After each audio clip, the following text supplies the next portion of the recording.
আসসালামু আলাইকুম, আমি অপু বিশ্বাস। এখন কিন্তু আমের মৌসুম, আর এই আমের মৌসুমে কিন্তু প্রত্যেকটা বাসায় আমের কেক চলে আসে। আমার কাছে কিন্তু 10 কেজি, 20 কেজি, 30 কেজি না, পুরো 100 কেজি আম চলে এসেছে।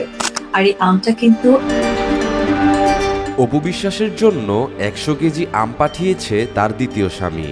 এতগুলো আম একসাথে পেয়ে খুশিতে আত্মহারা এই ঢালিউড কুইন। অপু বিশ্বাস বলেন, আমার দ্বিতীয় স্বামী আমার সব দায়িত্ব পালন করে। আমার মতো ডিভোর্সি মেয়েকে কেউ যে এতটা ভালোবাসবে তা আমি কল্পনাও করিনি।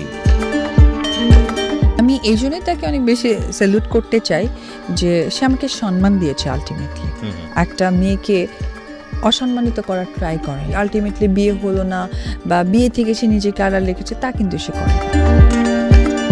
অপুকে প্রশ্ন করা হয়, আপনার দ্বিতীয় স্বামী আপনাকে গহনা দিচ্ছে, জায়গা সম্পত্তি কিনে দিচ্ছে, এখন আবার প্রায় 100 কেজি আম কিনে দিল, আপনাকে এত কিছু দেওয়ার পরেও আপনি কেন তাকে বিয়ে করছেন না?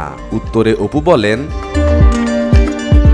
সবকিছু লুকিয়ে লুকিয়ে গোছানো হচ্ছে, তো এখন ডেটটা ফিক্সড করবে। আসলে বিয়ের ডেটটা আমাদের ফিক্সড করা মানে ফিক্সড করা হয়েছে তার বাসা থেকে তার বাবা মা কবে ফ্রি হবে এবং আমার পক্ষ থেকে লোকজন কিভাবে তৈরি হবে, ঠিক সব কিছু মিলিয়ে এমন একটা দিনক্ষণ দাঁড়ানো।